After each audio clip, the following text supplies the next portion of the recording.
शबरी जी का अपने गुरु जी के प्रति था। गुरु जी के वाक्य थे कि बेटा तुम उदास मत हो, मैं अपने तप और भजन के प्रताप से जिस परधाम पर ब्रह्म परमात्मा को प्राप्त करने जा रहा हूं, मैं आशीर्वाद देता हूं, वही पर ब्रह्म परमात्मा स्वयं चल कर आएगा और तुम्हें यहां साक्षात्कार कराएगा। तो धन्य है शबरी मां जो अपने गुरु के वचन पर विश्वास करती रही। 1000 वर्ष तक रोज सोहनी लगाना राम जी आएगी, कभी निराश नहीं हुई कि कहीं गुरु जी ने मुझे फुसलाने के लिए तो नहीं बोल दिया था, इतना समय हो गया राम जी नहीं आए, इसका मतलब राम जी नहीं आए। नहीं, रोज गुरु जी ने कहा था राम जी आएंगे तो राम जी आएंगे। राम जी की निष्ठा नहीं, गुरु जी की निष्ठा ने राम जी को बुलाया और राम जी ने शबरी जी की स्तुति की। ये जो नवधा भक्ति है ये शबरी की स्तुति है। शबरी गुरुनिष्ठ महापुरुष थी, उसी के प्रताप से इष्ट का ये प्यार प्राप्त हुआ, गुरु निष्ठा से प्राप्त। ऐसी गुरु निष्ठा कैसे आए महाराज जी?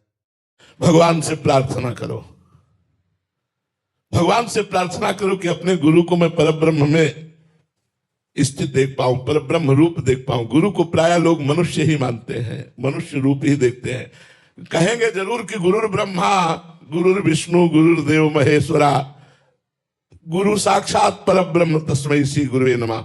लेकिन परब्रह्म में निर्दोष दृष्टि होती है, अपने गुरु में दोष दृष्टि ना रहे और परब्रह्म बुद्धि रहे तो भगवान का मिलना दुर्लभ नहीं। गुरु कृपा ही केवलम, सब कुछ प्राप्त हो जाए अगर गुरु भगवान को परब्रह्म मान ले, भगवान का रूप मान ले। लेकिन बड़ा कठिन है, बड़ा कठिन है। हम मूर्ति में भगवान मान सकते लेकिन गुरु को साक्षात भगवान नहीं मान सकते। गुरु में भगवत बुद्धि हो जाए कुछ दुर्लभ नहीं है, कुछ दुर्लभ नहीं। लेकिन गुरु में भगवत बुद्धि होना बहुत कठिन है, ये हम कह रहे हैं। क्यों? क्योंकि मनुष्य जैसी चेष्टाएं करते हैं तो हमारी भगवत बुद्धि नहीं हो पाती।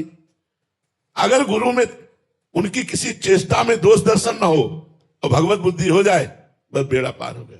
फिर क्या है? फिर सारा खेल तो गुरु कृपा से ही है। ध्यान मूलम गुरु मूर्ति, पूजा मूलम गुरु पदम, मंत्र मूलम गुरु वाक्यम, मोक्ष मूलम गुरु कृपा। मेरे गुरुदेव भगवान पर ब्रह्म है। लेकिन ऐसा नहीं होता, गुरु में दोष दृष्टि होती है। जहां गुरु में मनुष्य बुद्धि है, प्रसाद में अन्न बुद्धि है, चरणामृत में जल बुद्धि है, श्री विग्रह में पाषाण या धातु बुद्धि है, वो कभी भगवत प्राप्ति नहीं कर सकता। गुरु में ब्रह्म बुद्धि हो जाए, साक्षात भगवान गुरु रूप में पधारे हैं। बंदो गुरुपद कंज कृपा सिंधु नर रूप हरि, महामोह तम पुंज जासु बचन रवि कर निकल। जे गुरु चरण रेणु अनुरागी, ते लोकहु बेदहु बड़ भागी। जे गुरु चरण रेणु सिर धरहि, ते जन सकल विभव बस करहि। गुरु के चरणों का अनुराग पैदा हो जाए, दुर्लभ क्या, इष्ट तो पीछे डोलेगा।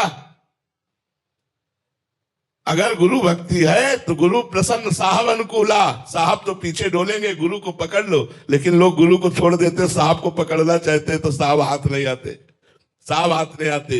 गुरु सेवा तज करहि जबान, यह है अधर्म यह है सभान, कान नरिस्कन में रहे। मंत्र लिया और गुरु की अवहेलना करके गुरु को छोड़ दिया, अवज्ञा कर दी, और अब तो सब हो जाएगा, कुछ नहीं होगा, माया बांध के पटक देगी, संसार के भोगों में ही रहोगे। भगवान के साक्षात्कार की योग्यता तो गुरु कृपा दुलार से आती है। गुरु कृपा दुलार कर देते हैं, माया हट गई और भगवान का साक्षात्कार हो गया।